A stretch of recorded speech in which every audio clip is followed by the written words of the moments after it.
Martha Jenkins never imagined that by accepting a simple job as a cook in Harvest Ridge, Iowa, a quiet Midwestern town, she would witness something that would force her to relive her worst nightmares while simultaneously offering a final chance at redemption.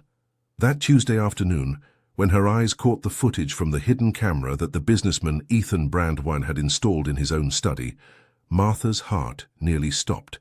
There was little Leo, just 8 months old, in silent danger, while his mother, Fiona, remained motionless, lost in a chasm of despair that no one around seemed to recognize.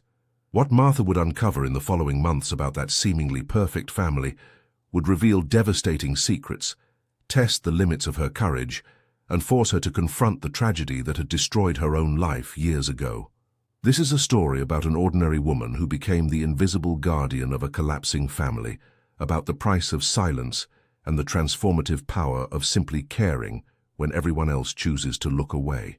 Prepare your heart, because what you are about to discover will move you deeply and show that true miracles happen in the hands of those who refuse to give up, even when everything seems lost. That Tuesday morning in Harvest Ridge, a small Midwestern town known for the vast fields of corn and soybeans that colored the surrounding plains with intense green and gold, Ethan Brand woke with a tightness in his chest he couldn't explain. At 42, he was a meticulous man, the type who checked the lock 3 times before bed and who kept detailed spreadsheets on every cent entering and leaving his agricultural implement company. His routine was as precise as the movement of a Swiss watch, and any deviation from that pattern made him profoundly uncomfortable. That morning, however, something was different. The silence in the house felt heavier, denser, as if the very walls held secrets he couldn't decipher. Ethan descended the stairs of his spacious 2-story residence, located in one of Harvest Ridge's quietest neighborhoods, and walked toward the kitchen. The scent of fresh coffee did not fill the air as usual, immediately setting off an alarm in his organized mind. Martha Jenkins, his cook for 4 months, always had the coffee ready before 7 a.m., without exception. She was a discreet woman, 38, who rarely spoke about herself and who performed her duties with a silent efficiency that Ethan appreciated. Since day one, Martha had shown a dedication that went beyond professional, especially with Leo, Ethan, and Fiona's 8-month-old son. There was something in the way she looked at the baby, a mixture of affection and melancholy, that Ethan never questioned, assuming it was just the natural maternal instinct of a kind woman. The kitchen was empty when Ethan entered, and the wall clock read 7:15. He frowned, feeling that familiar discomfort swell in his chest. He went back upstairs, this time toward the master bedroom, where he found Fiona still lying down, her eyes open, fixed on the white ceiling. His 35-year-old wife, whom he had been married to for 9 years, seemed not to have noticed his presence. Her brown hair was spread across the pillow, and her hands rested inertly on the blanket. Ethan called her name twice before she finally turned her head toward him, her eyes lacking the spark he used to know. Fiona mumbled something about being tired and turned back around. Ethan stood there for a few seconds, observing the curve of his wife's back under the blanket, before leaving the room without insisting. He attributed the behavior to the exhaustion of new motherhood, something that seemed to have intensified in recent weeks. For the past 2 months since Leo turned 6 months, Fiona had been more distant, more silent, as if a part of her had retreated to a place he couldn't reach. Ethan, absorbed by the growing challenges of his company, which faced fierce competition from suppliers in the city, chose to believe it was just a temporary phase. After all, Fiona had always been a dedicated mother, always caring for Leo with attention and affection, or so he thought. Leo's cry echoed down the hallway, a sharp, desperate sound that made Ethan quicken his step toward the nursery. When he opened the door, he found the little boy alone in his crib, his face red from crying, his small hands reaching up for comfort that wasn't coming. Ethan looked around, expecting to find Fiona there, but the room was empty except for him and his son. He picked up Leo with clumsy movements, trying to calm the inconsolable baby. It was then that he heard hurried footsteps on the stairs, and Martha appeared in the doorway, her face flushed and her breathing slightly labored. Martha automatically extended her arms, and Ethan handed Leo to her with a mixture of relief and embarrassment. The cook held the baby with a familiarity that surprised Ethan, gently rocking him and murmuring reassuring words as she walked around the room. In less than a minute, Leo's crying had turned into broken sobs, and soon the baby was calm, nestled against Martha's shoulder. Ethan watched the scene with a strange feeling in his chest, something between gratitude and a pang of discomfort he couldn't name. He asked Martha where Fiona was, and the cook avoided his gaze before replying that the lady of the house was still resting, that it had been a difficult night. Ethan didn't question it. He never did. It was easier to accept the superficial explanations than to dive into the murky waters of uncomfortable truths that might be hidden beneath the surface of his perfectly organized life.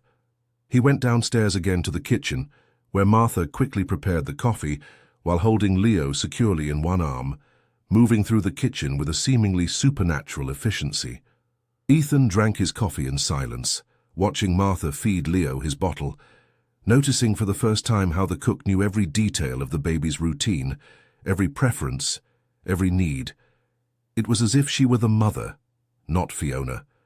The morning proceeded mechanically. Ethan left for his office located downtown Harvest Ridge, a modest 3-story building that housed the administration of his agricultural implement business. His secretary, Elaine, a woman in her 50s who had worked with him for over a decade, greeted him with a smile that quickly turned into a worried expression as she noted her boss's grim face. Ethan dismissed her questions with a vague gesture and locked himself in his office, where he spent the following hours trying to focus on spreadsheets and contracts, but his mind always returned to that strange morning at home. During lunch, Ethan received a call from an important client complaining about a delay in equipment delivery. The conversation was tense, and when he finally hung up the phone, Ethan felt the familiar pressure begin to build in his temples. His company was facing increasing challenges from competitors in the city, who offered lower prices and shorter lead times. He needed to be focused, present, dealing with these problems head-on, but his mind kept drifting back home, to Fiona lying in bed with that empty stare, to Leo crying alone in his crib, to Martha appearing like a saving angel at the exact moment. Elaine entered his office shortly after 3 in the afternoon, bringing coffee and biscuits that Ethan barely touched. She sat down in the chair across from his desk, something she rarely did, and started talking about office banalities before finally getting to the point. She mentioned that Fiona had stopped by the office the previous week, something about picking up documents Ethan had forgotten at home, and that she had seemed odd. Elaine chose her words carefully, saying Fiona appeared distant, disconnected, as if she were physically there, but her mind was somewhere else entirely. Ethan felt a surge of irritation rise in his throat. He didn't like people commenting on his personal life, even if it was Elaine, who had known the family for years. He dismissed the comment with a curt line about Fiona just being tired from caring for the baby. Elaine nodded, but her eyes showed she wasn't convinced. She left the office silently, leaving Ethan alone with his turbulent thoughts and the growing sensation that something was profoundly wrong in his life, something he had masterfully ignored for weeks, maybe months.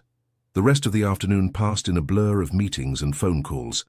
When Ethan finally arrived home, shortly after 7 that evening, he found the house strangely silent. The living room lights were on, but no one was there. He went upstairs calling for Fiona, but received no answer.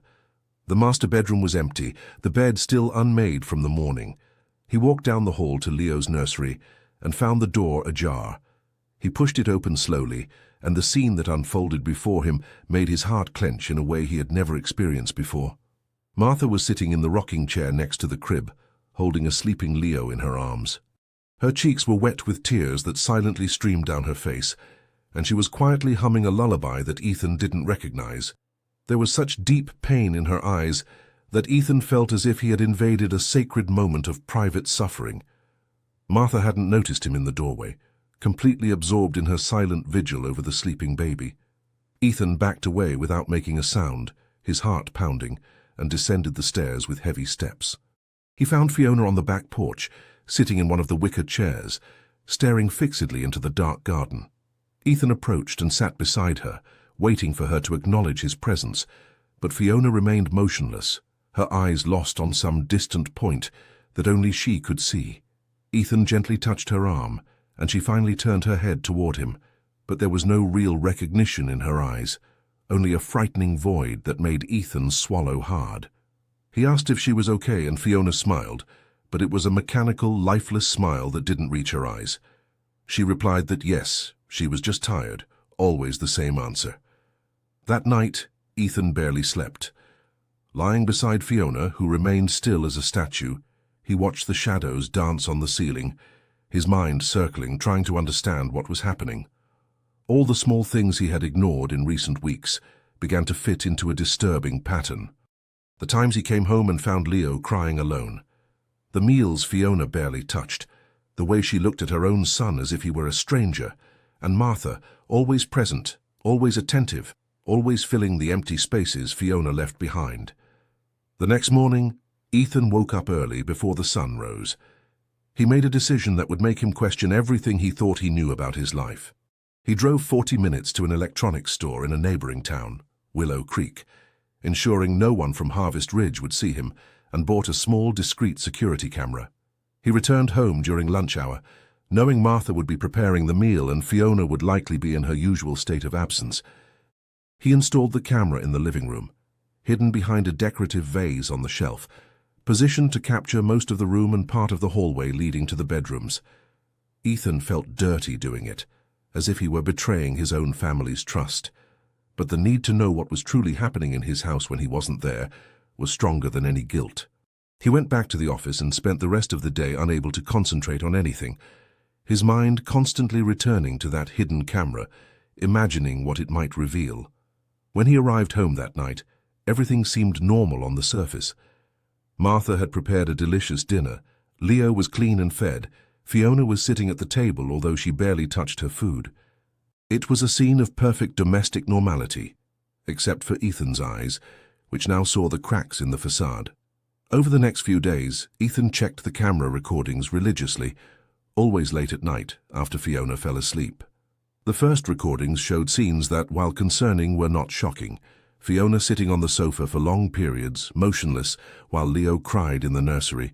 Martha dropping what she was doing in the kitchen to rush and attend to the baby. Fiona walking through the house like a ghost, her movements slow and disconnected. But on Thursday afternoon, a week after installing the camera, Ethan saw something that made his blood run cold.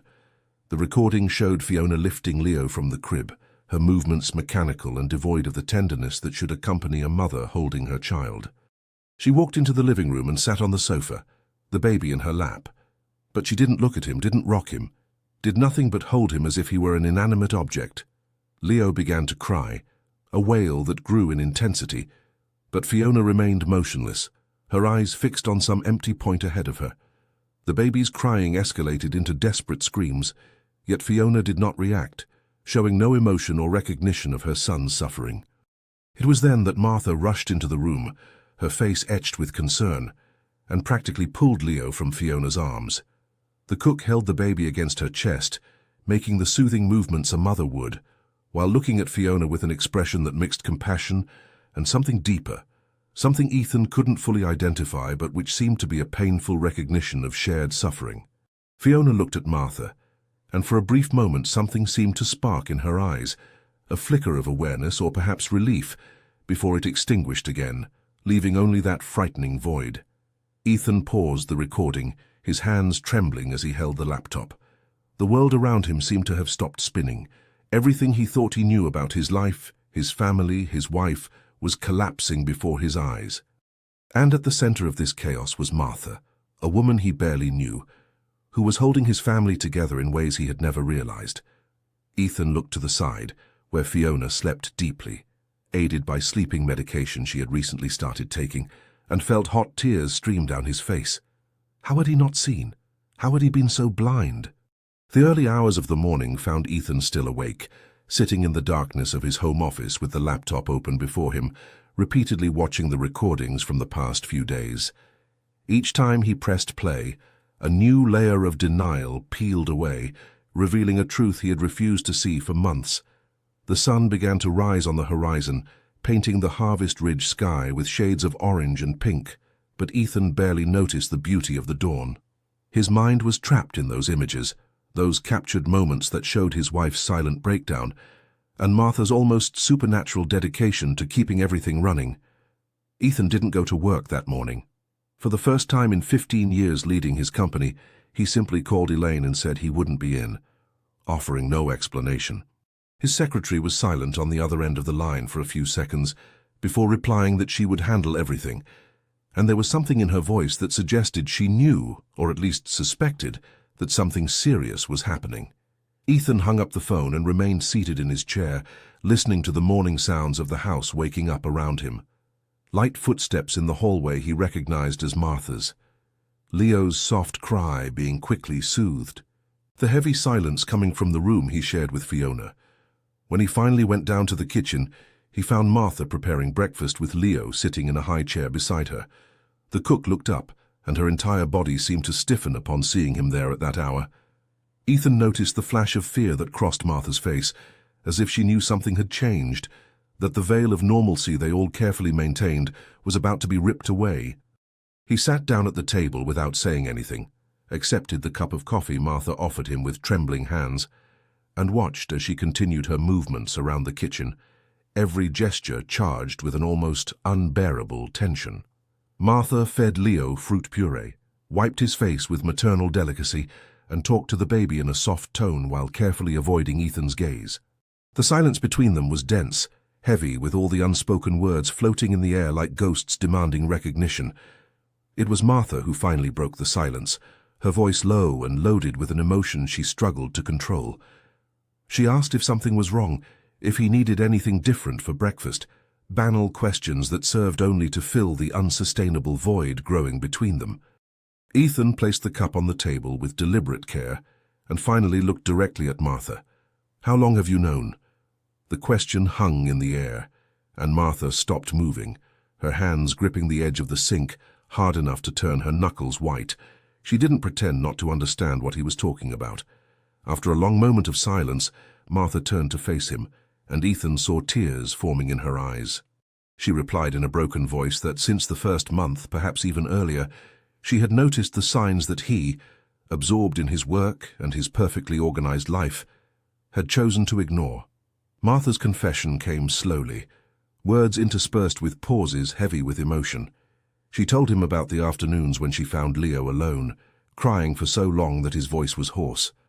About the mornings when Fiona forgot to change the baby's diapers, to feed him, to simply acknowledge his existence. About the moments when Fiona looked at her own son with an expression of complete unfamiliarity, as if Leo were a stranger who had invaded her home. Martha explained that at first she thought of talking to Ethan, but she was afraid of being misinterpreted, of being accused of exaggeration, or of trying to cause trouble in the family. So she simply began to compensate for Fiona's absences, filling the voids left by the mother, who could no longer mother. Ethan listened in silence, feeling every word like a physical blow. When Martha finished speaking, he asked why she had stayed, why she hadn't simply quit and left that impossible situation. Martha's answer was as simple as it was devastating. She looked at Leo, who was playing happily in his high chair, oblivious to the drama unfolding around him, and said she couldn't abandon that baby. Her voice broke as she added that she had already failed to protect a child once in her life, and she couldn't bear to live with that burden again. It was at that moment that Martha began to tell her story, something she had never shared with anyone in Harvest Ridge. Ethan heard about Beatrice, the 3-year-old daughter Martha had lost 7 years ago in a terrible household accident. Martha explained that she had left the girl alone for only a few minutes, just long enough to answer an important call upstairs in the house they lived in another city. When she returned, Beatrice had fallen down the stairs and hit her head. The girl passed away 3 days later in the hospital, and Martha carried that guilt like a wound that never healed. Her marriage didn't survive the tragedy, and she spent years drifting from town to town, unable to settle anywhere, haunted by the ghosts of her failure as a mother. The revelation left Ethan speechless. He looked at Martha with new eyes, seeing not just the efficient cook he had hired months ago, but a woman deeply scarred by loss trying to redeem herself through the care she offered to a child who wasn't hers. Ethan understood then why Martha hadn't simply quit, why she dedicated herself to Leo with an intensity that went beyond professional duty. She was trying to save another woman's son because she hadn't been able to save her own. And in that process, She was silently saving his entire family from utter collapse. The sound of footsteps descending the stairs interrupted the moment. Fiona entered the kitchen, wearing the same robe she had worn for days, her hair disheveled and her face expressionless. She looked at Ethan with a flicker of surprise at seeing him there at that hour, but she asked no questions. She poured herself coffee with automatic movements and sat down at the table, her eyes fixed on some invisible point ahead. Ethan watched his wife, truly watched her for the first time in months, and what he saw filled him with cold dread. Fiona wasn't just tired or distant. She was slowly drowning in a sea of silent suffering, and he had been so busy keeping his life organized that he hadn't noticed his wife disappearing before his eyes. Ethan made a decision right then. He rose from the table, walked over to Fiona, and knelt beside her chair. He took her hands, which were cold and limp, and spoke her name with a softness he hadn't used in months. Fiona slowly turned her head toward him, and for a brief moment something seemed to ignite in her eyes, a spark of recognition or perhaps relief. Ethan told her he knew something was wrong, that he had failed to see, but that he saw now, and that they were going to get help. The word help seemed to break something inside Fiona, and for the first time in months, she began to cry. Tears streamed down Fiona's face in silence, without sobs, without sound, just a constant flow of pain finally released. She squeezed Ethan's hands with a strength he hadn't expected, as if she were clinging to a life raft in a shipwreck. Martha watched the scene from the kitchen, her own tears falling as she continued to care for Leo, giving the couple the space they needed, but staying close enough to intervene if necessary. That scene, so raw and painful, marked the beginning of a journey that would test all of them in ways none could have predicted. That same afternoon, Ethan scheduled an appointment with a doctor in a neighboring city, purposefully choosing a professional outside of Harvest Ridge to avoid the curious glances and inevitable gossip that would arise if the community discovered Fiona's problems. The appointment was set for the following day, and Ethan spent the rest of that day at home, cancelling all his meetings and commitments, putting his family above his business for the first time in his life. He watched Martha care for Leo with renewed attention, noticing every small gesture of affection, every moment of dedication that had gone unnoticed before. That evening, after Leo had been put to bed, Ethan and Fiona sat together on the sofa for the first time in weeks. Ethan tried to talk, asking gentle questions about how she was feeling, but Fiona seemed unable to form complete sentences. She would open her mouth, start to speak, but then fall silent again, as if the words were too heavy to be uttered. Ethan simply held her, letting her rest against his chest as the clock on the wall slowly ticked away the hours. It was a silence different from the one that had dominated their house in recent weeks. This one carried a different weight, not of absence but of recognition. Martha worked quietly in the kitchen, preparing a light meal she knew neither of them would eat much of. She watched the couple through the slightly ajar door, seeing Ethan hold Fiona with a tenderness that suggested regret and determination in equal measure. Martha felt something shift in her chest, a mixture of relief and fear. Relief because the veil had finally been lifted, because Leo would have the protection he deserved, because Fiona would have the chance to seek the help she needed.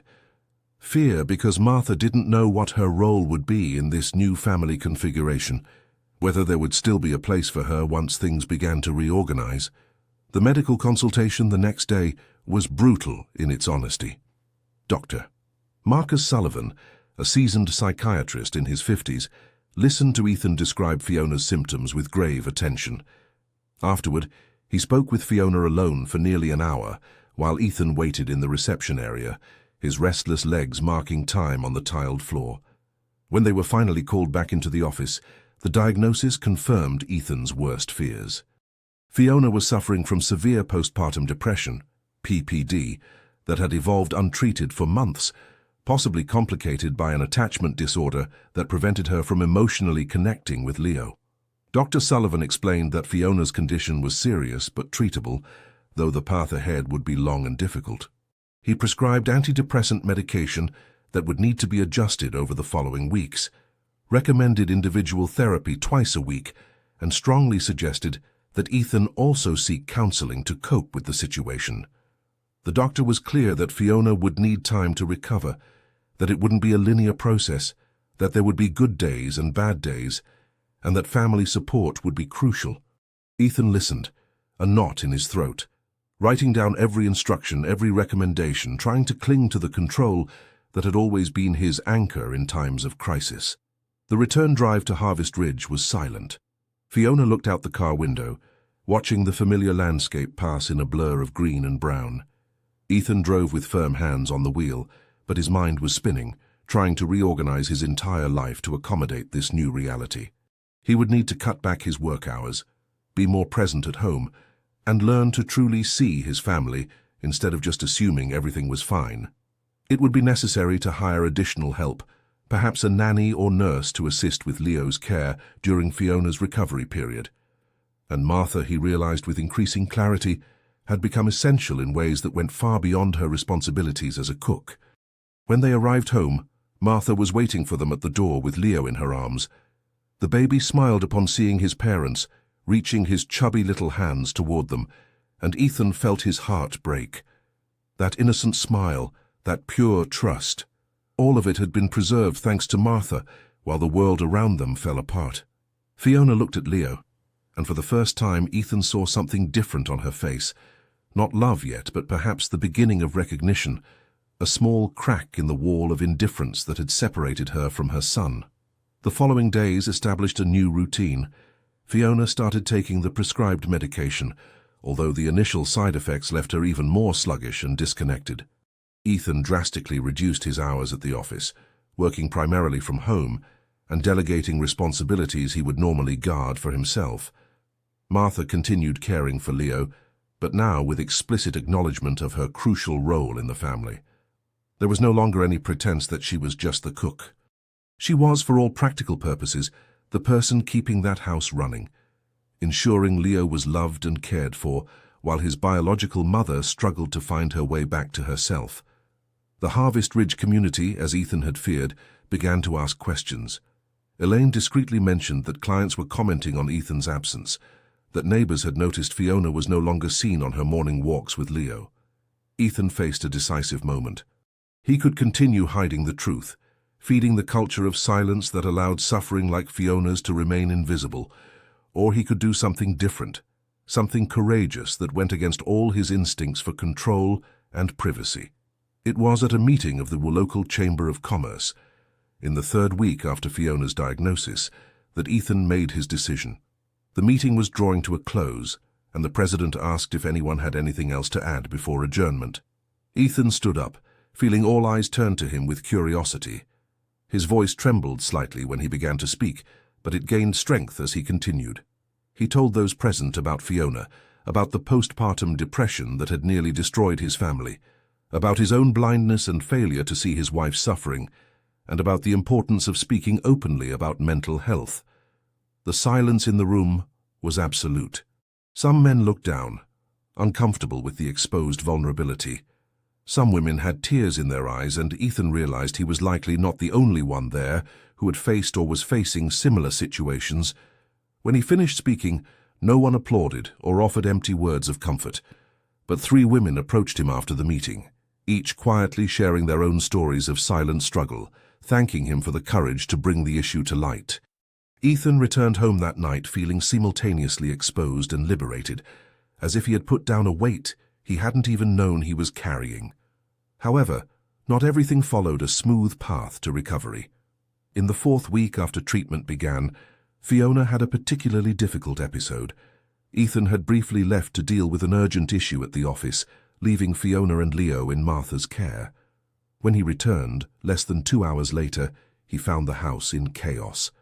Fiona was locked in the master bathroom, refusing to come out or answer. Martha was standing outside the door with Leo in her arms, the baby crying and the cook visibly shaken. She explained to Ethan in a trembling voice that Fiona had tried to pick up Leo, but when the baby started crying in her arms, she had simply put him down on the living room floor and run off, locking herself in the bathroom. It took Ethan nearly half an hour to convince Fiona to open the door.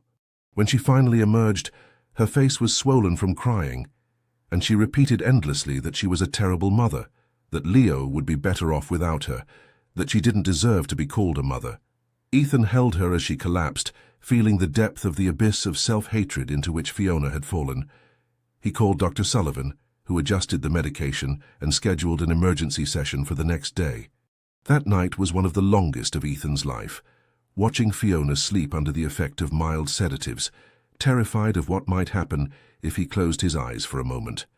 It was Martha who appeared in the room in the middle of the night, bringing warm tea and offering to keep watch so Ethan could rest. He accepted gratefully, and when he woke up a few hours later, he found Martha sitting in the chair beside the bed, watching Fiona sleep with an expression of profound compassion. Ethan realized at that moment that Martha saw in Fiona not just an employer in distress, but a reflection of her own pain, a visceral understanding of what it meant to feel inadequate as a mother, to carry the guilt of failing to protect or love a child the way one should. In the days that followed, an unexpected dynamic developed.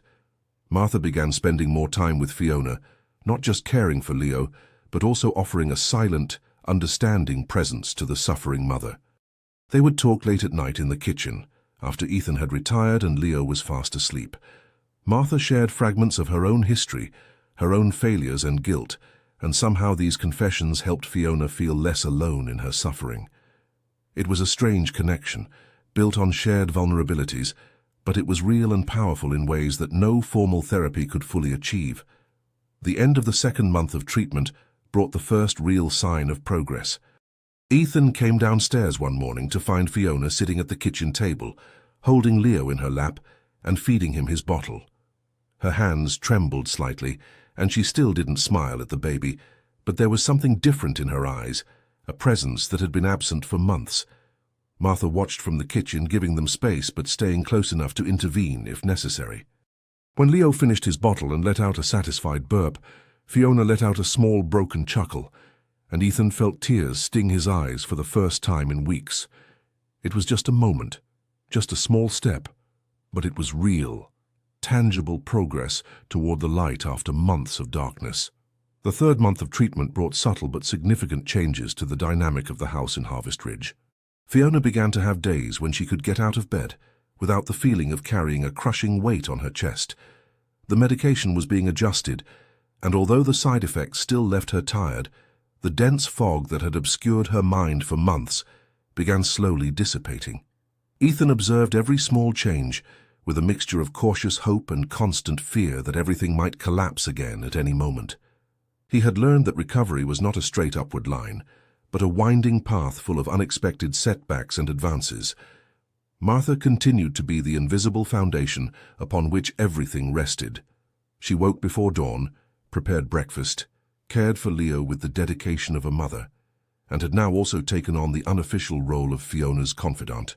The two women spent long hours talking on the back deck while Leo played in his nearby playpen, and Ethan often watched them through his office window, wondering what they talked about, what secrets they shared in those moments of intimacy he couldn't penetrate.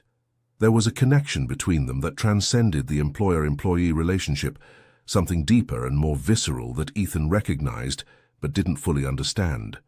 It was on a rainy July afternoon that the first major turning point occurred. Ethan was in his office dealing with a business crisis when he received an urgent call from Martha. Her voice was strained, loaded with an emotion he couldn't fully identify, but it instantly made his heart race. Martha asked him to come home immediately, that something had happened and he needed to be there. Ethan dropped everything and drove at a dangerous speed through the narrow streets of Harvest Ridge, his mind conjuring increasingly terrible scenarios about what might have happened. Had Fiona worsened? Was Leo hurt? The possibilities spun in his head like a destructive whirlwind. When he arrived home, he found a scene he didn't expect. Fiona was sitting on the living room floor, holding Leo against her chest and crying profusely. But these weren't tears of despair or pain. They were tears of reconnection, of something deep and fundamental that had been broken and was now beginning to mend. Martha was kneeling beside them, a hand on Fiona's shoulder, her own face wet with tears. Ethan stopped in the doorway, hesitant to interrupt that sacred moment, but Fiona looked up and saw him. She reached a hand toward him, and when Ethan approached and knelt beside his family, Fiona said in a broken but clear voice that for the first time in months she had felt love for Leo. not just recognition or responsibility, but real, visceral, maternal love. The revelation was so powerful that Ethan felt his legs weaken.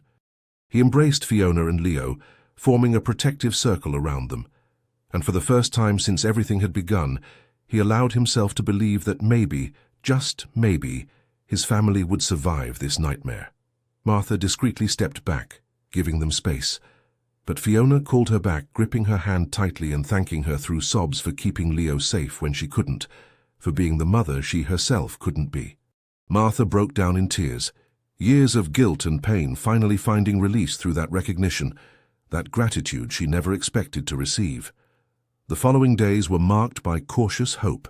Fiona began spending more time with Leo, always with Martha nearby as a silent safety net.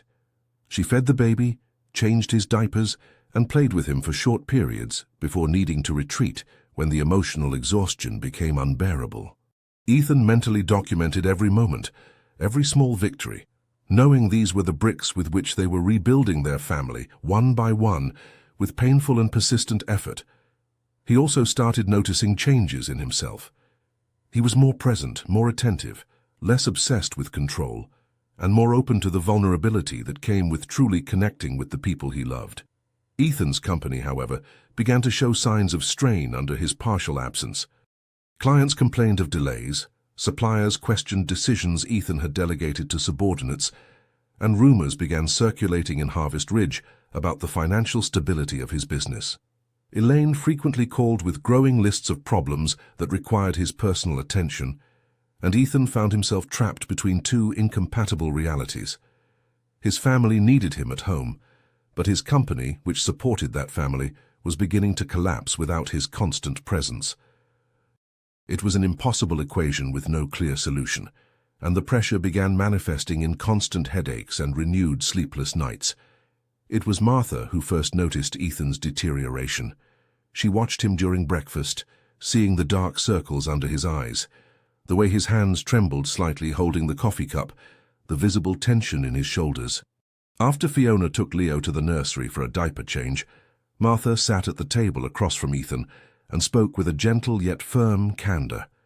She said he couldn't save his family if he destroyed himself in the process, that he needed to find a balance or everyone would suffer the consequences. Ethan tried to dismiss her concerns, but Martha insisted, reminding him that she had seen firsthand what happened when someone refused to seek help until it was too late. The conversation planted an uncomfortable seed in Ethan's mind. That afternoon, he did something he had never considered in 15 years leading his company. He called a business management consultant in Chicago and scheduled a meeting to discuss restructuring his operations. The idea of handing over part of the control of his business to others was almost physically painful for someone as meticulous and controlling as Ethan, but he was beginning to understand that some things were more important than total control. His family had nearly broken apart because he was too busy controlling every aspect of his company to notice the suffering happening under his own roof. The 4th month brought a second, much more disturbing turning point. Ethan was working in his home office when he heard raised voices coming from the living room. He rushed downstairs and found Fiona and Martha in a heated argument, something he had never witnessed before. Fiona accused Martha of trying to replace her as Leo's mother, saying Martha spent too much time with the baby, that she was creating an unhealthy dependency. Martha, her face pale and her eyes wide with shock, tried to explain that she was only doing what she had done for months, caring for Leo when needed, but Fiona wasn't listening. Fiona's outburst continued, harsh words and unfair accusations pouring from her mouth like venom finally released. She said terrible things, things she clearly didn't fully believe but which were fueled by a toxic mixture of guilt, jealousy, and fear that she could never recover the lost time with her son. Martha remained silent, absorbing every word like physical blows, tears streaming silently down her face. When Fiona finally stopped speaking, exhausted and trembling, Martha simply nodded, said she understood, and walked upstairs toward her small room on the upper floor of the house, leaving Ethan and Fiona alone in the heavy silence that followed. Ethan looked at Fiona, seeing the guilt already starting to settle on her face as the adrenaline of anger dissipated. She covered her face with her hands and began to cry, murmuring that she didn't know why she had said those things, that Martha didn't deserve it, that she was simply terrified that Leo loved Martha more than he loved her. Ethan held her, letting her cry against his chest, but part of his mind was upstairs, worried about Martha and how that confrontation had affected her. He knew that Fiona's words, however unfair, had hit Martha in a place of deep vulnerability, touching on fears and guilt she had carried since the loss of Beatrice. When Fiona finally calmed down, Ethan helped her sit on the sofa and went upstairs to find Martha. He found her door closed, and when he knocked softly, he received no answer. He called her name, assuring her he just wanted to talk, to make sure she was okay. After a long moment, Martha opened the door. Her face was swollen from crying, and an open suitcase lay on the bed, partially packed.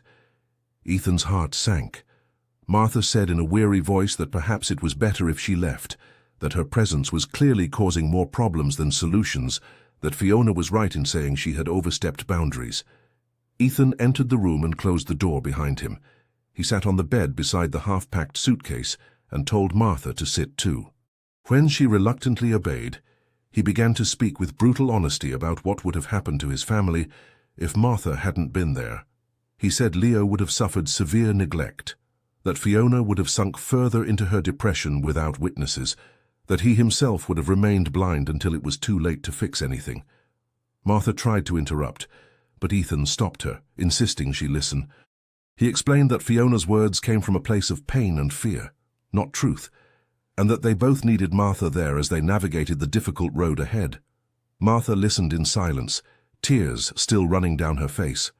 When Ethan finished, she asked in a small voice if he was sure, if it wouldn't be easier for everyone if she simply disappeared as she had done so many times before, moving to another city, another job, another place where she could try to forget and start over. Ethan held Martha's hands and said firmly that he was absolutely sure, that she had become part of that family in ways that transcended titles or job descriptions, that her presence had saved them all. Martha collapsed in renewed sobs, and Ethan simply held her, letting her release years of accumulated pain, unresolved guilt, maternal love denied and finally, hesitantly, redirected. When they descended together some time later, they found Fiona waiting in the living room with Leo asleep in her arms. As soon as she saw Martha, Fiona stood up, holding the baby carefully, and walked over to her. With tears running down her face, Fiona apologized, not just for the terrible words she had spoken, but for all the months Martha had carried a burden that should have been hers. She said she had been scared, jealous, but more than that, she was profoundly grateful in a way she couldn't adequately express. Martha accepted the apology with grace, and the two women hugged while Leo slept peacefully between them, oblivious to the adult drama unfolding around him. That incident, painful as it was, served to clarify something important. Fiona needed to feel that she was Leo's mother, not just a spectator in her son's life. Martha needed to understand that her role, however crucial, had limits that must be respected to allow Fiona to reconnect with her son. And Ethan needed to learn to navigate the delicate balance between supporting his wife and honoring Martha's invaluable contribution. In the following days, they established new boundaries and routines.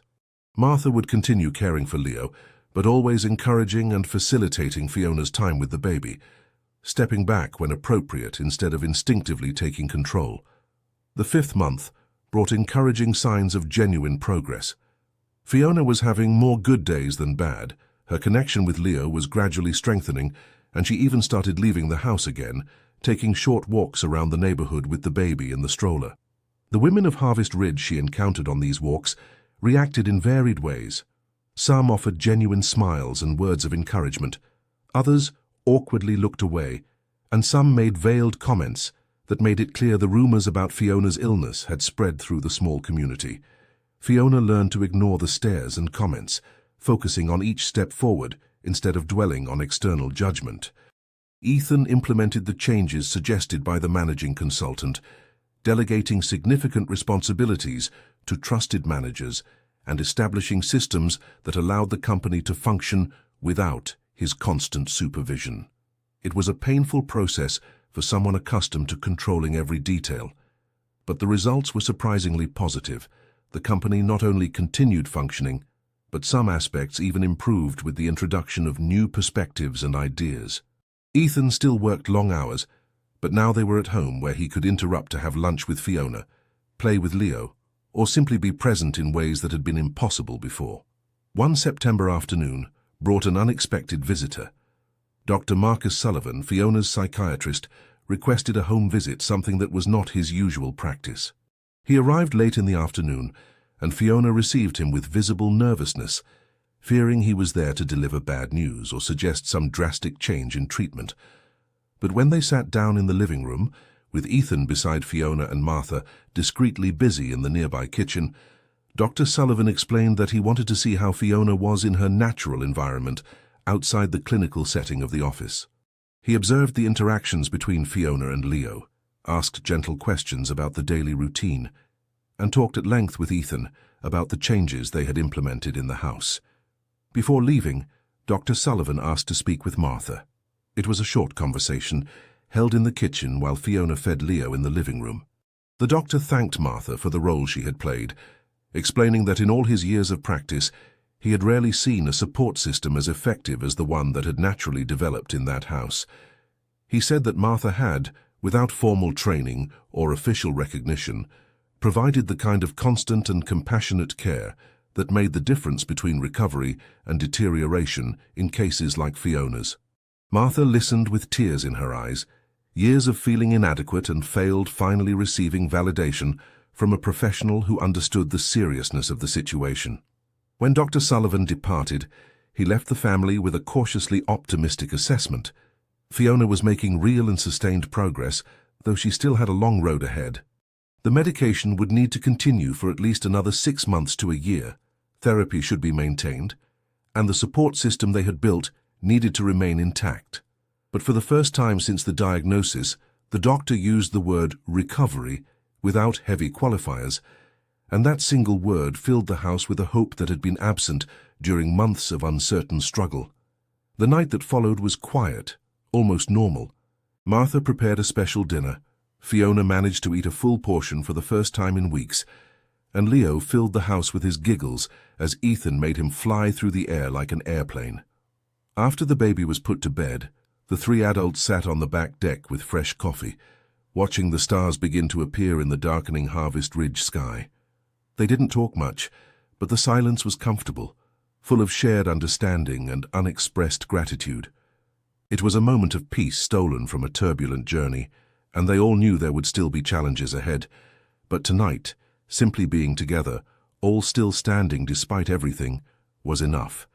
But the tranquility was temporary, as Ethan would discover the next morning when he received a call that threatened to undo all the progress they had achieved with such effort. The call came at 6:30 in the morning, a time when Ethan was usually still sleeping since he had restructured his work routine. The jarring ring of his cell phone pulled him from an uneasy sleep, and he answered in a hoarse voice, still disoriented. On the other end of the line, Elaine's voice was loaded with an urgency that made Ethan sit upright in bed immediately, his heart racing.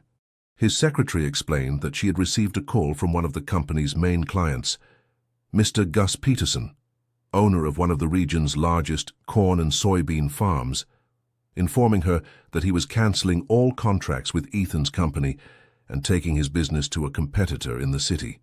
More than that, Peterson was spreading word through the community that Ethan's company was no longer reliable, that quality had plummeted, and that other farmers should consider doing the same. Ethan felt the blood run cold in his veins. Gus Peterson wasn't just an important client. He was an influential figure in Harvest Ridge, and his opinion carried considerable weight in the agricultural community.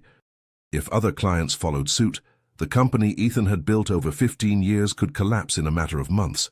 He thanked Elaine for the information, promised he would handle the situation, and hung up with trembling hands. He looked to the side and saw Fiona still sleeping. Her face finally relaxed after months of constant tension and felt a wave of anger and despair. Just when things were starting to get better, just when his family was finding a way back to normalcy, another crisis threatened to destroy everything. Ethan quietly went downstairs and found Martha already in the kitchen, preparing breakfast. She looked at him and immediately noticed something was wrong, asking with obvious concern on her face. Ethan told her about the call, about Peterson, about the threat to his company. Martha listened in silence, placing a cup of strong coffee in front of him, and then asked what he planned to do. Ethan ran his hands over his face, feeling the exhaustion of months of accumulated stress finally catching up to him. He said he would need to confront Peterson, understand what had happened to provoke such a drastic reaction, but that he didn't know if he should leave right now, when Fiona was progressing but still fragile. Martha sat down at the table with him, and for the first time since she had started working in that house, she spoke with a gentle but firm authority. She said Ethan needed to go take care of his business, that she and Fiona would be fine, that they had built a foundation strong enough to withstand a few hours of his absence. She reminded him that he couldn't protect his family if he allowed their source of income to crumble, that there was a necessary balance between presence and responsibility. Ethan listened, recognizing the wisdom in Martha's words, and nodded reluctantly. When Fiona came down for breakfast with Leo in her arms, a feat that still brought tears to Ethan's eyes every time it happened, he explained the situation carefully, trying to minimize the severity so as not to alarm her. Fiona surprised Ethan with her reaction. Instead of panicking or retreating into the apathy that had been her standard response to crises for months, she simply nodded and told him to do what he needed to do, that she trusted him and that they would be fine. There was a newfound strength in her voice, a determination Ethan hadn't heard in a long time, and it gave him the courage he needed to walk out the door. He kissed Fiona and Leo, thanked Martha with a look that carried more gratitude than words could express, and drove to Gus Peterson's farm, in the hills outside Harvest Ridge, mentally preparing himself for a confrontation that could define the future of everything he had built. The Peterson farm was impressive, thousands of acres of corn and soybeans stretching in every direction, the main house a white colonial structure that dominated the property from the top of a hill. Ethan was greeted by an employee who led him to Peterson's office, a large room with dark wood paneling and trophies from agricultural competitions. Gus Peterson was seated behind a massive desk, a man in his 60s with perfectly combed grey hair and hard eyes that examined Ethan with barely concealed contempt. He offered no handshake or courteous greeting, merely indicating a chair with a brusque gesture and waiting for Ethan to sit. Ethan tried to start politely, asking what had caused the decision to cancel the contracts, if there was any specific issue that could be resolved. Peterson laughed, a harsh, humorless sound, and leaned back in his chair. He said the problem was simple. Ethan was no longer focused on his business. He was distracted by personal issues, and this had resulted in delivery delays, equipment arriving with defects, and a general service that was below the standards he required. But there was something more in Peterson's tone, a casual cruelty that suggested this wasn't just about business. He continued, saying he had heard about Fiona's problems, about her craziness, as he crudely put it, and that he didn't trust doing business with a man who couldn't keep his own house in order. Peterson's words hit Ethan like physical punches. He felt anger rise in his throat, hot and suffocating, but forced himself to remain calm. He replied that the technical issues Peterson mentioned would be investigated and corrected immediately, but that his personal life had no relevance to the quality of his work. Peterson smiled, a cruel smile that didn't reach his eyes, and said that everything had relevance, that reputation mattered in that community, and that Ethan had lost his by publicly exposing his family's problems. He said that other farmers agreed with him, that Ethan had shown weakness by speaking openly about depression and mental health issues, and that weak men were not good business partners. Ethan remained silent for a long moment, processing not just Peterson's words, but the toxic mindset they revealed. It was a worldview where vulnerability was weakness, where seeking help was shameful, where suffering should be hidden instead of faced. It was exactly the kind of thinking that had almost destroyed his family, that had allowed Fiona to sink into depression for months without anyone around noticing or caring. And Ethan realized at that moment that he had a choice to make. He could beg for Peterson's understanding, promise to keep his personal life private in the future, do whatever was necessary to preserve that business relationship. For he could maintain the position he had taken at that Chamber of Commerce meeting, defending the value of honesty and vulnerability, even if it came at a high cost. Ethan rose from the chair, his decision made. He told Peterson he regretted losing his business, but he did not regret speaking openly about his wife's mental health. He explained that silence, that culture of hiding and denying problems, was exactly what had almost killed his marriage and harmed his son. He said that if Peterson considered that weakness, then perhaps they really shouldn't do business together anymore. And then, with a calm that surprised even himself, Ethan turned his back and walked out of the office, leaving Peterson in stunned silence, clearly unaccustomed to being challenged or dismissed in that manner. The drive back to Harvest Ridge was a blur. Ethan drove automatically, his mind racing with the implications of what he had just done. He had essentially sacrificed one of his biggest clients, and potentially others who would follow Peterson's lead, for a matter of principle. It was the morally right decision, he had no doubt of that, but the financial consequences could be devastating. When he arrived home, he found Fiona and Martha sitting in the living room with Leo playing on the rug between them, and the contrast between that scene of domestic peace and the turmoil in his mind was almost painful. He told them what had happened, without hiding the severity of the situation, and waited for their reactions. Fiona stood up and walked over to him, placing her hands on both sides of his face and forcing him to look directly into her eyes. She said she was proud of him, that he had done the right thing and that they would find a way to overcome the consequences together. Those words, coming from the woman who months ago could barely recognize her own son, filled Ethan with an emotion he couldn't name. It was gratitude mixed with renewed love, relief mixed with determination. Martha approached too, placing a gentle hand on his shoulder, and said that people like Peterson would always exist, but that Ethan had planted seeds of change that would grow in ways he couldn't yet predict. The following days confirmed Ethan's worst fears. 2 other major clients cancelled their contracts, citing vague reasons but clearly influenced by Peterson. Rumors circulated through Harvest Ridge about the instability of Ethan's company, about his frequent absence, about his inability to manage both his personal and professional life. Elaine worked overtime trying to do damage control, reassuring smaller clients, looking for new contracts to offset the losses. Ethan spent long hours in his office, redoing financial projections, cutting costs where he could, desperately trying to keep his company afloat while maintaining his presence at home to support Fiona. The stress began to affect everyone in the house. Ethan was irritable and distracted, his headaches returning with a vengeance. Fiona, sensing the tension around her, began showing signs of regression, becoming quieter, retreating to the bedroom for longer periods. Martha worked silently, trying to maintain some semblance of normalcy for Leo, while watching the family that had become so important to her begin to disintegrate again under the weight of external pressures. It was a dark time, perhaps even darker than the first months after Fiona's diagnosis, because now they knew what they were losing. They had tasted the possibility of happiness before seeing it threatened again.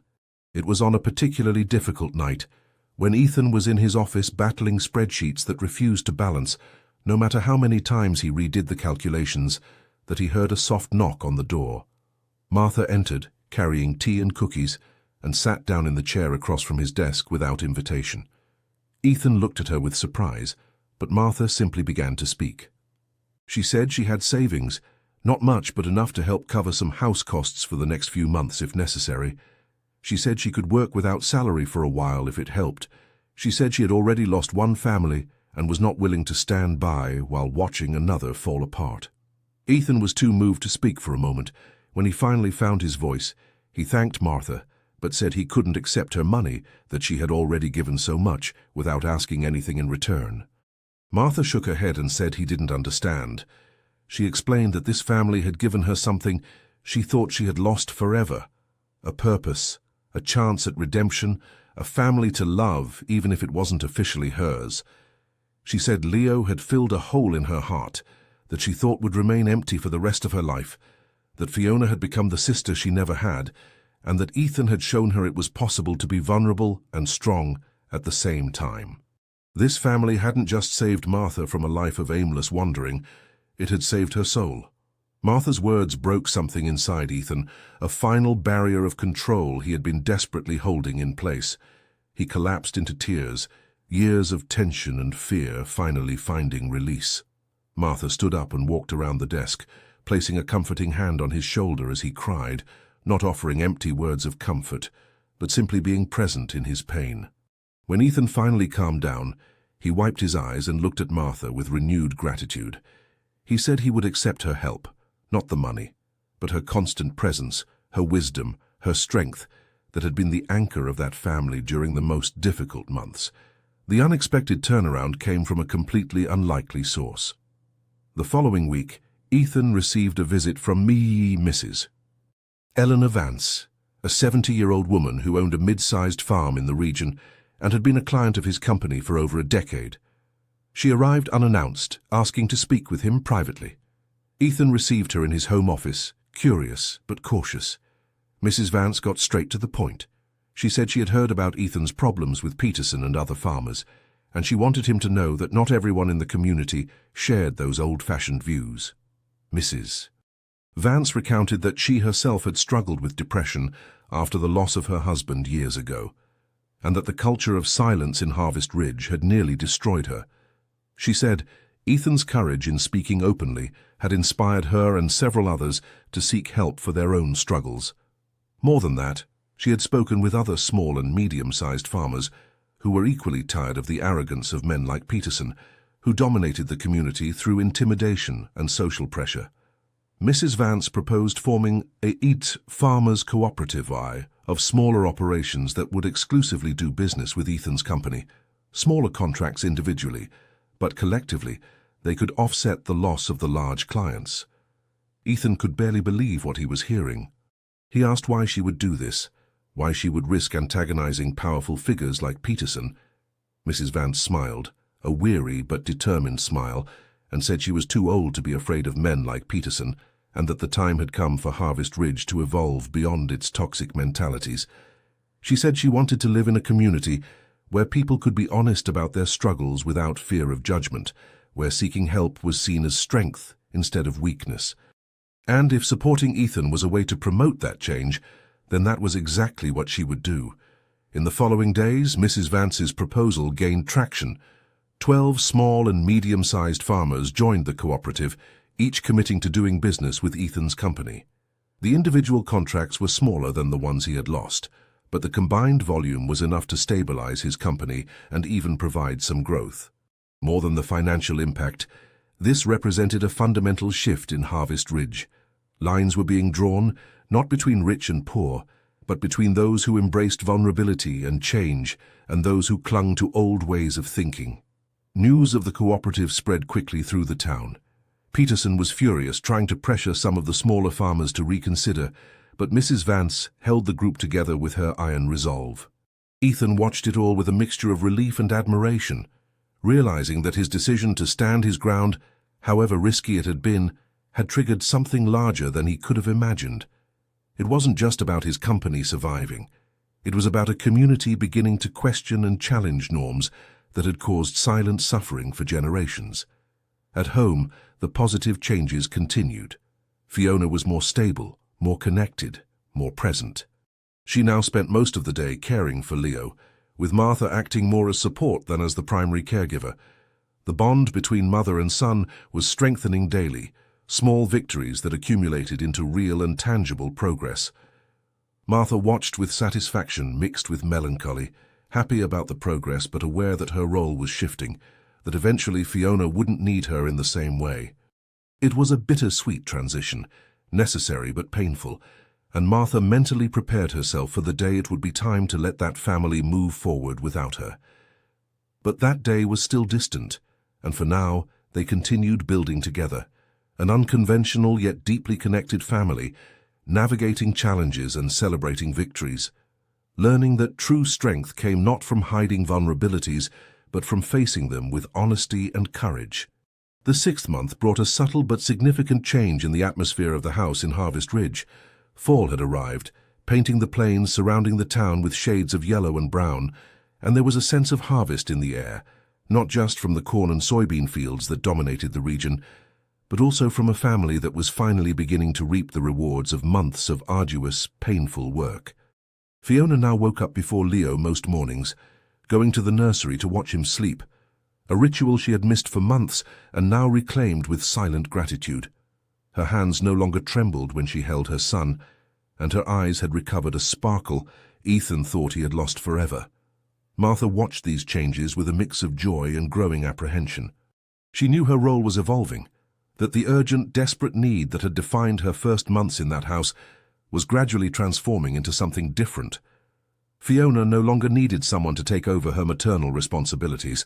She needed gentle support while rebuilding her confidence and connection with Leo. Martha adapted to this new role with the same silent dedication that had characterized everything she did. But in the quiet hours of the night, when she was alone in her room, she found herself pondering the future, wondering what would happen when Fiona was fully recovered and no longer required her constant presence. Ethan's company was stabilizing under the structure of the cooperative formed by Mrs. Vance.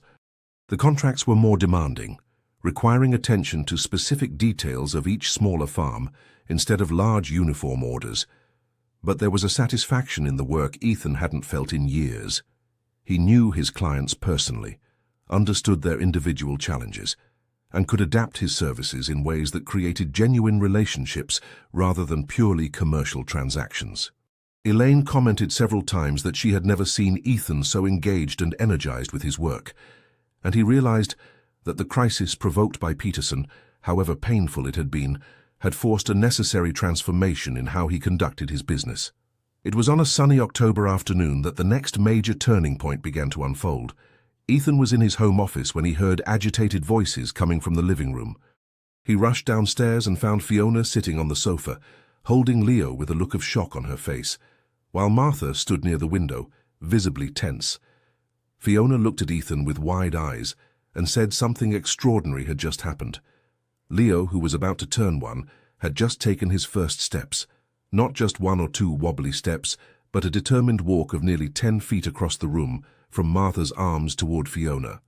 The news should have been cause for pure celebration, and in a way it was. But there was something in the air, an underlying tension Ethan couldn't fully identify. He scooped Leo into his arms, covering the baby's face with kisses while praising his achievement, but his eyes kept returning to Martha, who remained near the window with an expression that blended pride and something deeper, more painful. When Ethan asked if everything was okay, Martha forced a smile and said she was just emotional witnessing the important milestone. But Ethan knew Martha well enough now to realize there was more going on beneath the surface. That night, after Leo was put to sleep and Fiona retired to the bedroom to rest, Ethan found Martha in the kitchen, sitting alone at the table with a forgotten cup of tea cooling in her hands. He sat across from her and waited, knowing Martha would speak when she was ready. After a long silence, she finally began to speak, her voice low and loaded with emotion. She said seeing Leo walk had brought back overwhelming memories of Beatrice, of milestones she had witnessed with her own daughter, of a life that had been stolen from her so many years ago. But more than that, it had awakened the realization that her time in that house was coming to an end. Martha's words fell upon Ethan like a bucket of cold water. He hadn't allowed himself to think about the possibility of Martha leaving. He had simply assumed she would remain indefinitely, that she had become a permanent part of their family. The idea of losing her presence, her silent wisdom, her constant care for Leo, was almost unbearable. He told Martha this, his voice breaking slightly, and she smiled with tears in her eyes. She replied that he was being kind, but that they both knew her presence, however valuable it had been, couldn't be permanent. Fiona needed to be Leo's mother without another maternal figure competing for that role, even if the competition was unconscious and well-intentioned. The following days were marked by a quiet melancholy that permeated the house. No one explicitly spoke about Martha's eventual departure, but everyone felt the weight of that reality approaching.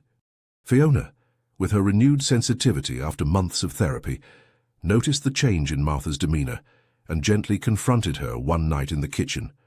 She asked directly if Martha was thinking of leaving, and when Martha hesitated before replying, Fiona took her hands and said she understood. She said she didn't want Martha to leave, that she considered her not just an employee, but a friend, a sister, someone who had saved her family when she herself couldn't. But she also said she understood if Martha felt it was time to move on. The conversation between the two women continued for hours, tears and laughter alternating as they shared memories of the past few months, of the darkest moments, and the small victories they had built together.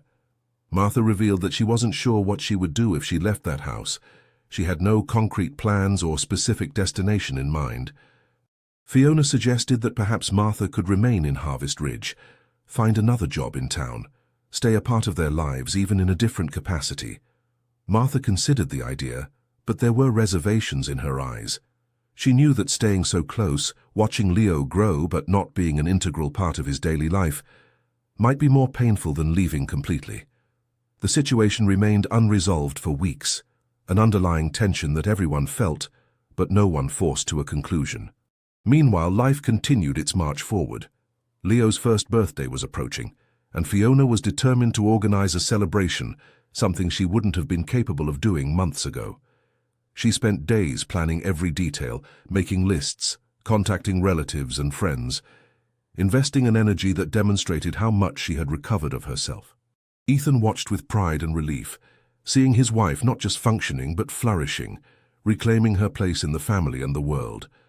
The party was scheduled for a Saturday in November, and Fiona insisted it be held in the backyard, with simple but cheerful decorations. She wanted it to be a celebration not just of Leo's first year, but also of everything the family had overcome together. She invited close family, a few trusted friends, and especially Mrs. Vance and other members of the cooperative who had supported Ethan during the most difficult times. The guest list was deliberately small, people who had shown understanding and compassion rather than judgment, creating a safe environment where Fiona could celebrate without fear of cruel comments or pitying glances. On the morning of the party, the house was bustling with activity. Martha prepared food in the kitchen with an efficiency that hid the emotional turmoil she felt. Ethan set up tables and chairs in the backyard, occasionally stopping to help Fiona with a detail, or simply observing her work with renewed admiration. Leo, oblivious to the significance of the day, was especially excited, toddling around the house on his still unsteady legs, laughing with every successful step. It was a scene of domestic normalcy that would have been unthinkable just a few months ago, a tangible testament to the power of persistence, love, and unwavering support. Guests began arriving in the early afternoon. Mrs. Vance was one of the first, bringing a generous gift and even more generous words of encouragement and pride for the family's progress. Other members of the cooperative followed, each offering silent support through their presence. Some of Fiona's relatives came from neighboring towns, people who had distanced themselves during the darkest months, uncomfortable with the exposed vulnerability, but who now returned with gestures of reconciliation. Fiona received them with grace, showing no visible resentment, focused on creating a positive environment for her son. It was during the party that something unexpected happened. Gus Peterson appeared without warning, his expensive car parking on the street in front of the house, while the celebration was in full swing. Ethan saw him first and felt his entire body stiffen, memories of the confrontation at his farm rushing back. He started walking toward the entrance, prepared to politely but firmly ask Peterson to leave, when Fiona placed a hand on his arm, stopping him. She said quietly to let him be, that she wanted to see what Peterson had to say. Ethan hesitated, but trusted Fiona's judgment, and remained by her side as Peterson approached. The older farmer looked uncomfortable, an unusual expression for someone so accustomed to dominating any situation.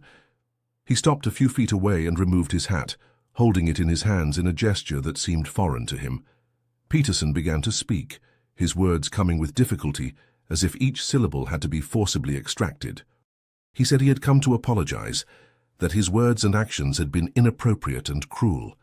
He explained that he had reflected a lot over the past few months, especially after his own granddaughter had been diagnosed with severe anxiety, and that he was beginning to understand the damage that attitudes like his caused. He wasn't asking for forgiveness or trying to restore his business relationships, just acknowledging that he had been wrong. The silence that followed was heavy. Ethan looked at Fiona, waiting for her reaction, and saw tears forming in her eyes. She took a step forward and extended her hand to Peterson, who shook it with visible surprise. Fiona said she accepted his apology, that she knew how difficult it was to change deeply ingrained convictions, and that she hoped he would apply this new understanding to his own family. Peterson nodded, clearly moved, and after a moment of hesitation, turned and left without attempting to join the party. His brief appearance had been about making amends, not about being included, and there was a dignity in that acknowledgement that surprised everyone who witnessed it. The rest of the party proceeded in a cheerful atmosphere. Leo delighted in his birthday cake, spreading frosting all over his face and making everyone laugh with his expressions of surprise at tasting the sweetness for the first time. Presents were opened, photos were taken, stories were shared. Ethan watched Martha throughout the celebration, noticing how she remained slightly on the periphery, participating but not fully present, and his heart ached as he realized she was already beginning to distance herself emotionally, preparing for a departure that everyone sensed approaching but no one wanted to face. When the last guest left and the house became quiet again, the three adults sat together in the backyard as the sun set over Harvest Ridge. Leo slept in Fiona's arms, exhausted but satisfied after his big day. Ethan held Fiona's hand, marveling at how much she had strengthened, at the distance they had traveled together since those dark days of discovery and despair. Martha watched the family with a sad smile, and Ethan knew the conversation they had all avoided could no longer be postponed. They needed to talk about the future, about what came next, about how to honor everything Martha had done for them while also allowing her to find her own path. But before anyone could begin that difficult conversation, Ethan's phone rang. He answered reluctantly, his expression quickly changing from irritation at being interrupted to absolute shock. When he hung up, his hands were shaking. Ethan looked at the women around him and said it was Elaine, calling to inform him that Mrs. Vance had suffered a sudden heart attack shortly after leaving the party and was being rushed to the hospital in the neighboring town. The news dropped on them like a bomb, shattering the afternoon's peace and brutally reminding them that even in moments of greatest happiness, life could turn upside down in an instant, that control was always an illusion, and that all they truly had was the fragile, precious present they shared. The drive to the hospital in the neighboring town was tense and silent. Ethan drove with firm hands on the wheel, but his face was pale and his eyes reflected the worry they all felt. Fiona was in the passenger seat, holding Leo, who had woken up and was whimpering, sensing the anxiety around him. Martha was in the back seat, her hands clasped in her lap, silently praying for the woman who had become an unlikely but crucial ally in recent months. Mrs. Vance wasn't just a client or supporter of Ethan's company. She had become a symbol of hope and change in Harvest Ridge, proof that it was possible to challenge toxic norms and build something better. When they arrived at the hospital, they found several members of the cooperative already waiting in the waiting room, their faces etched with concern. One of the doctors came out to speak with them, explaining that Mrs. Vance had suffered a significant heart attack, but was stable for now. The next 24 hours would be critical, and she was being closely monitored in the intensive care unit, ICU. There wasn't much they could do but wait, and the doctor gently suggested they go home and rest, promising to call if there was any change in the patient's condition. But no one wanted to leave, all feeling that their presence there, even if only in the waiting room, meant something important. The hours passed slowly. Leo eventually fell asleep in Fiona's arms, and Ethan watched his wife hold their son with a naturalness that a few months ago would have been impossible. Fiona noticed his gaze and smiled faintly, a smile that recognized the unspoken thought between them. How much they had changed, how much they had grown through suffering. Martha remained quiet, observing the people around them. The farmers who had risked their business relationships and social standing to support Ethan and the vision of change Mrs. Vance had spearheaded. It was an improvised community, born of adversity, but real and strong in ways that communities based on tradition and conformity could never be. It was nearly midnight when the doctor returned with better news. Mrs. Vance had stabilized significantly, and although she would still need to remain in the hospital for several days, the prognosis was cautiously optimistic. There would be a long road to recovery ahead, lifestyle changes and constant medication, but she would survive. The relief in the waiting room was palpable. People hugging and openly crying, the tension they had held for hours finally being released. Ethan felt tears stream down his face, and he didn't hide them. He had learned that there was strength in allowing himself to feel, in being vulnerable before others, in recognizing that no one could face life's challenges alone. The family returned to Harvest Ridge in the early hours of the morning. Leo slept soundly in the car, and even Fiona had dozed off during the drive, her head resting against the window. Martha remained awake, watching the occasional lights of scattered houses passing by the window, her thoughts a whirlwind of emotions she couldn't fully organize.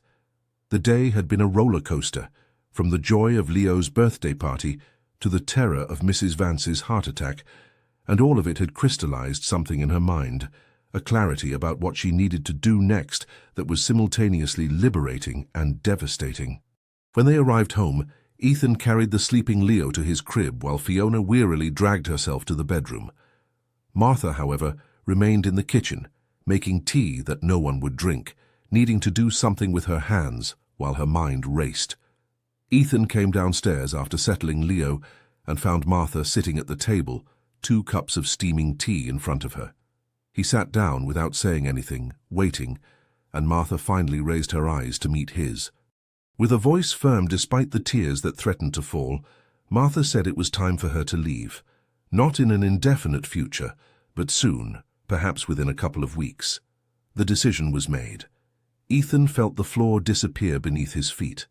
He asked why now, why so suddenly, and Martha explained it wasn't sudden, that she had been considering it for weeks. She said Mrs. Vance's heart attack had been a brutal reminder that life was fragile and unpredictable, that putting off important decisions was a form of cowardice she could no longer allow herself. Fiona was recovered enough to be the mother Leo needed. Ethan had restructured his life to be more present. The family Martha had helped save no longer needed her in the urgent, desperate way they had months ago. It was time to let them move forward, and for her to seek her own path, however frightening it might be. Ethan tried to argue, but Martha gently cut him off. She said that staying longer would only make the eventual departure harder, that she was already dangerously attached to this family, and that each additional day deepened roots that would need to be torn out. She explained that watching Leo grow, reach milestones, develop his personality, all of it was simultaneously her greatest joy and her greatest pain, because every moment reminded her both of Beatrice and of the fact that Leo was not her son and never would be.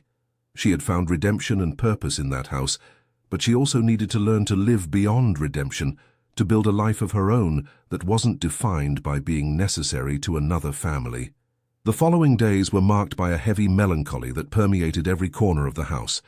Fiona cried when Martha told her about her decision, begging her to reconsider, offering to raise her salary, give her more time off, anything to make her stay. But Martha was firm in her decision, although her voice broke as she explained her reasons. She told Fiona that she had become the sister she never had, that the months they spent together, navigating the darkness of depression and emerging on the other side, had created a bond that transcended any title or description. But precisely because of that bond, Martha needed to leave because Fiona needed to complete her recovery journey without depending on someone else to fill the voids. Martha announced she would leave in 2 weeks, enough time for everyone to adjust to the idea, but not so long that the farewell would drag on indefinitely. She had decided not to remain in Harvest Ridge, knowing that being close but no longer an integral part of that family would be a torture she couldn't bear. Instead, she had accepted a position at a school in Chicago, working in the kitchen and helping prepare meals for children. It wasn't the same as caring for Leo, but it was a way to channel her maternal instinct into something productive, to be near children without becoming dangerously attached to any of them individually. The 2 weeks passed in a blur of conflicting emotions. Martha spent extra time with Leo, creating memories she would cherish forever, knowing the baby was too young to remember her when he grew up. She cooked special meals, taught Fiona all her favorite recipes, and organized the kitchen to make work easier after her departure. Ethan watched it all with a constant ache in his chest, marveling at Martha's strength in doing what was right, even when it was painfully difficult. Fiona alternated between trying to convince Martha to stay and gracefully accepting the inevitability of her leaving, acknowledging the truth in Martha's words, even if she didn't want to admit it. Mrs. Vance was discharged from the hospital the week before Martha's planned departure, and one of her first actions was to ask to visit the family. She arrived on a warm November afternoon, still frail, but with her determined spirit intact. Mrs. Vance sat with Martha on the back deck, and the two women talked for hours, a conversation the others respectfully didn't interrupt. Later, Mrs. Vance shared with Ethan and Fiona that she had offered Martha a place to stay in Chicago, a small apartment she owned that was vacant. She said it was the least she could do for someone who had given so much to the family that, in turn, had helped transform her community. The night before Martha's departure was quiet and full of unspoken meaning. The family had dinner together, a special meal Martha had prepared with all the love and care that characterized her work. Leo was especially restless, as if sensing something important was happening, and refused to let Martha out of his sight. After dinner, they sat in the living room while Leo played on the rug, and finally began talking openly about what the past months had meant, about how each of them had changed, about the lessons learned through shared suffering. Fiona was the first to speak, her words broken by tears. She said Martha had saved not just Leo, but herself, that without Martha's silent dedication and unconditional love during the darkest months, she might never have found her way back to herself. She thanked her for every moment Martha had been the mother she couldn't be, for every time she had protected Leo when Fiona was too lost in her own darkness to perceive the danger. She said she would carry Martha in her heart forever, not as an employee who had done her job, but as a sister who had sacrificed her own peace to ensure her family's safety. Ethan spoke next, his voice thick with emotion. He said Martha had taught him lessons no business book or consultant could have taught, about the value of vulnerability, about the strength that came from asking for help, about the importance of truly seeing the people around him instead of just assuming he knew what was happening. He thanked her for staying when she could have simply left, for caring for Leo with a mother's dedication when no one was looking, for gently confronting him when he needed to hear difficult truths. He said his company had survived, and his family had been saved because a courageous woman had chosen not to turn her back on the suffering she witnessed. Martha cried openly now, years of held-in pain finally finding complete release. She said this family had given her something she thought she had lost forever when Beatrice left, a purpose, a reason to wake up in the morning, a chance to love a child again without the crushing weight of the guilt she had carried for so long. She said caring for Leo had healed parts of her soul she thought were permanently broken, that watching Fiona fight and win her battle against depression had shown her that redemption was possible, that past mistakes didn't forever define who a person was. This family hadn't just allowed her to serve them, they had allowed her to heal. The morning of the departure came too soon. Martha woke before dawn, packing the last items in her suitcases, checking the room one last time to ensure she wasn't leaving anything behind. She went down to the kitchen and prepared breakfast one last time, her hands moving with familiar efficiency while tears streamed silently down her face. When Ethan came downstairs and found her there, he simply hugged her without saying anything, and they stood that way for a long moment, silently honoring everything they had shared, all the battles they had faced together. Fiona came down with Leo, and when the baby saw Martha, he stretched his little arms toward her with a radiant smile. Martha picked him up, hugging him tightly, inhaling his baby smell one last time, memorizing the feel of his weight in her arms, the sensation of his tiny fingers curling in her hair. She whispered promises he was too young to understand, telling him to be strong, to love his mother, to grow up and be kind and brave. When she finally handed Leo back to Fiona, her hands were trembling, and her heart felt like it was breaking into pieces inside her chest. The seaward kind due that would take Martha to the bus station arrived promptly.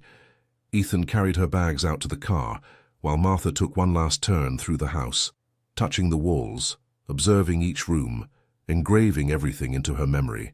At the door, she turned to look at Fiona and Leo one last time. Fiona was openly crying, holding the baby tightly, and Martha etched that image into her heart, mother and son together, healthy and united, everything she had worked to achieve, finally realized.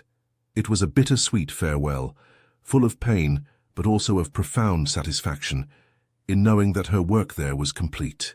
During the ride to the station, Ethan tried to find words to express his gratitude, but everything felt inadequate in the face of the enormity of what Martha had done for his family.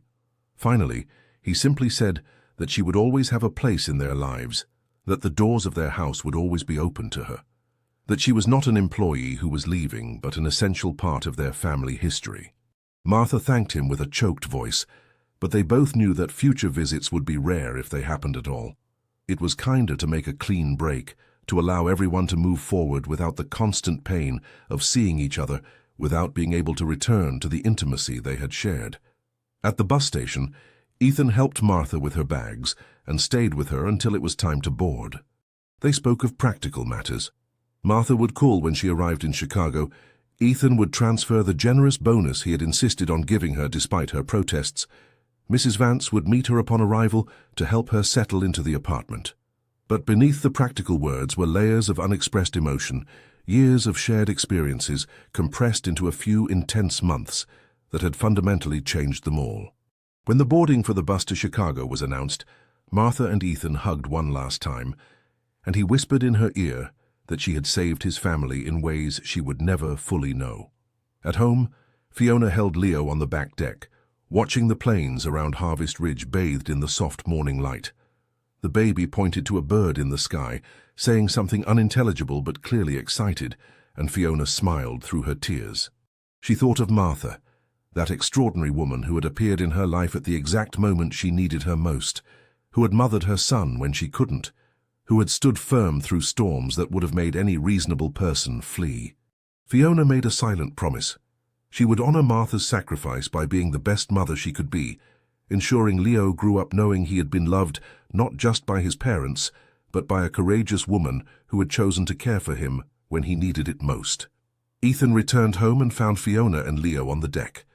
He joined them, wrapping his family in his arms, and the three stood there for a long time, united in their grief over Martha's loss, but also in their gratitude for everything she had given them. The house felt different without her presence, quieter, but not empty. Martha had left behind more than recipes and organized routines. She had left a legacy of love, courage, and hope that permeated every room, every shared moment. Her physical absence was painful, but her spiritual presence would remain with them forever.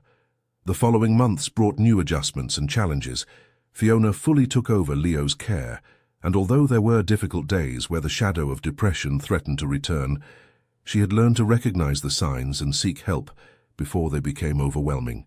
She continued her therapy, maintained her medication, and built a support network beyond Ethan that included other mothers in Harvest Ridge who had been inspired by her courage to seek help for their own struggles. Ethan continued balancing work and family, never returning to the old patterns of obsessive absence that had almost destroyed everything he loved. The cooperative prospered, and the company found a sustainable stability that was less profitable than in the old days, but infinitely more satisfying. Martha settled in Chicago, finding a new rhythm in her life that was simultaneously simpler and more complex than the one she had left. She worked at the school, preparing meals for hundreds of children, finding joy in the laughter echoing through the hallways, in the stories the teachers shared about their students. There wasn't the intense intimacy she had experienced with Leo, but there was a sustainable sense of purpose, one that didn't depend on being absolutely necessary for someone else's survival. Mrs. Vance visited her frequently, becoming a friend and mentor, and slowly, very slowly, Martha began to build a life that was her own, not defined by loss or redemption, but simply by being. On a December afternoon, exactly 1 year after she first noticed something was wrong with Fiona, Ethan received a letter in the mail. It was from Martha, handwritten in her careful script. In the letter, she shared updates about her life in Chicago, asked about Leo and Fiona, and expressed her continued gratitude for the family that had allowed her to heal while she healed them. But what touched Ethan the most was the last line of the letter. "I learned that saving someone sometimes means letting them go, and that being saved sometimes means learning to stand on your own. Thank you for teaching me both." Ethan read the letter to Fiona that night, and they both cried together, not from sadness but from deep gratitude for having had Martha in their lives, however brief it had been. The story didn't end with a perfectly happy fairy tale ending, because real life rarely works that way. There were bad days mixed with the good, moments of doubt and struggle even after so much progress, but there was also hope, resilience, and a profound understanding that families could be built not just through blood, but through conscious choices to love, support, and remain present even when it was difficult. Martha had saved that family, but in doing so she had also saved herself, proving that redemption was possible, that past mistakes didn't forever define the future, and that true love sometimes meant having the courage to let go. Years later, when Leo was old enough to understand, Ethan and Fiona would tell him about Martha, about the brave woman who had cared for him when he was a baby, who had loved his mother through her darkest moments, who had taught them all about true strength and sacrifice. They would show pictures, share stories, ensuring he knew he had been loved not just by 2 parents, but by 3, and that love had made all the difference. And perhaps when Leo was older still, he would seek out Martha, thank her for being his silent guardian, and discover that family wasn't defined by who was present in the end, but by who had chosen to be present when it mattered most. The house in Harvest Ridge continued to be a home full of love and laughter, built upon foundations strengthened by adversity overcome. And somewhere in Mawa, Chicago, a woman named Martha Jenkins woke up each morning knowing she had made a difference, that her life had meaning, that the love she had given and received during those intense months in a small Midwestern town had changed not only one family but herself as well, proving that sometimes the most unlikely heroes are those who show up exactly when they are needed most, save lives without seeking recognition, and leave behind not empty absences, but legacies of hope that endure for generations. The community around them slowly evolved, inspired by the example of a family that had chosen vulnerability over appearances, honesty over pride, and love over judgment.